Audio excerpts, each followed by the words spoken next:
આ જે ઓબ્સિડિયન હોય ને, ઓબ્સિડિયન રેડ, એ તો છે એમ માજર કહું. બતાડું.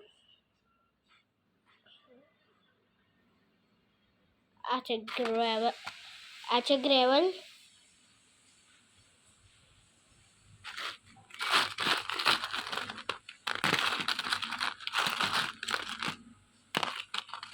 બતાડું હોય હોતી લેવા તો બે એકવાર.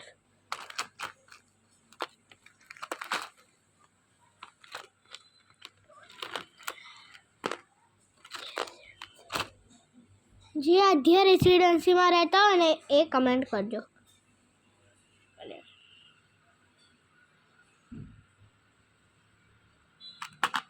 કેવું છે ગાઈસ? મસ્ત. લાઈક એન્ડ સબસ્ક્રાइब कर देना. और જે છે ને આધ્યા રેસિડેન્સીમાં રહે છે ને એ કમેન્ટ कर દેજો. Bye guys. Like and subscribe. હા.